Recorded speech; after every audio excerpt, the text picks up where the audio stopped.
Bueno, vimos los métodos de la clase array que reciben como parámetro una función callback.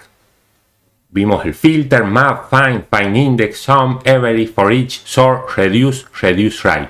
Podemos decir que los métodos vistos son los más difíciles de entender, pero nos permiten practicar con el tema de funciones callback. Eso fue el objetivo de todos los videos anteriores. En este video y en los próximos vamos a presentar y usar el resto de métodos de la clase array, que si bien no son difíciles, los vamos a utilizar constantemente cuando programemos en JavaScript. En este video vamos a ver los métodos push, unshift, pop, shift e include. El método push ya lo vimos, pero es un poco más completo de lo que vimos. El método push, dijimos, añade uno, pero puede añadir más elementos al final del array y va a retornar el número de elementos del array. Imaginemos que tenemos el arreglo 1 con estos dos elementos, llamo el push, le inserto este tercer elemento, el arreglo queda con estos tres elementos, el último es el que se insertó con push.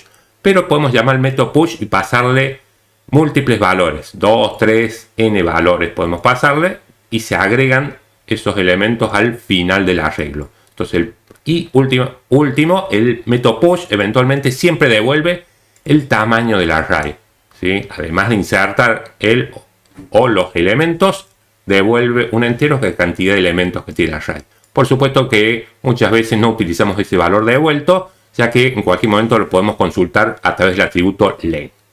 Bueno, el método push, el método para insertar al principio, que es el unshift, añade uno o más elementos al inicio del array. Retorna el número de elementos del array. Lo mismo que el método push, pero trabajando con el principio del arreglo. Tengo este arreglo con tres elementos, llamo al método unshift, inserto estos tres elementos van a quedar insertados en ese orden, pero al principio del arreglo. Tengamos en cuenta que el método unshift nos devuelve la cantidad de elementos que podemos utilizar. Puede ser que lo llamemos y no utilicemos el valor devuelto, que se pierda, o eventualmente lo podemos utilizar. El método, hasta ahí hemos visto cómo insertar al final y al principio, cómo extraer o eliminar elementos de una lista, de un array, en realidad lista o array. El método pop elimina el último elemento del array y lo retorna, o sea, siempre va a eliminar un único elemento y va a devolver la información. Si el array está vacío, devuelve el valor undefined. Tenemos este arreglo 1 con tres elementos. Si llamo el método pop, este sí normalmente uno se lo va a asignar a una variable para luego utilizarla. ¿Qué es lo que nos retorna? El último elemento del array y lo elimina. Si yo imprimo el arreglo 1 ahora, va a tener dos elementos y no tres. Si llamo al método pop de un arreglo que está vacío, me va a devolver el valor undefined. Eso tenemos que tener en cuenta.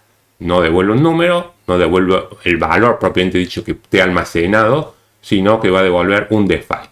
Así como tenemos el pop que va a eliminar y devolver la información del último elemento del array, tenemos el método shift. Elimina el primer elemento del array y lo retorna. Si el array está vacío, luego retorna un undefined. Si tenemos este arreglo de tres elementos y llamo al método shift y pop no tienen parámetros. Va a retornar el primero, o sea, va a devolver el primer elemento de la posición 0, además lo va a eliminar después de haber llamado al método shift. Si tratamos de extraer el primer elemento del array, estando vacío el array, va a devolver el valor undefined. Y el último que vamos a ver, para que después puedan hacer un ejercicio, va a ser el método include. El método include tiene uno o dos parámetros. El segundo parámetro es opcional. Retorna true si el elemento se encuentra en el array. Yo le voy a pasar un elemento a buscar y va a devolver true si existe o no. Y eventualmente el segundo parámetro es opcional y es el índice de inicio donde debemos comenzar a buscar. Veamos acá un pequeño ejemplo. Dice, tenemos el arreglo con estos 4 strings. Yo pregunto si en el array está incluido el string con la cadena rojo. Va a devolver verdadero. Va a decir el array contiene. Este lo podemos probar. Vamos a hacer el programa 163.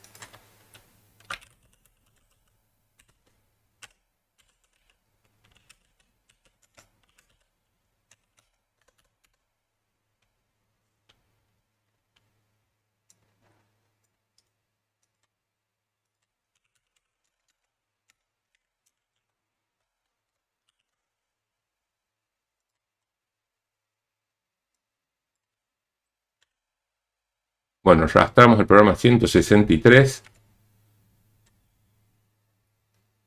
y vamos a ver si incluye o no. Ahí tenemos, el arreglo contiene el string rojo, ya verdadero, y si buscamos uno que no existe, supongamos naranja, no debería mostrar este mensaje, no hay un else, pero debería no estar el mensaje. Luego, acá estoy buscando un valor numérico, también nos va a devolver true porque el 20 está. Si buscara uno que no existe, el 320, finalmente podemos decir a partir de qué posición empezar a buscar.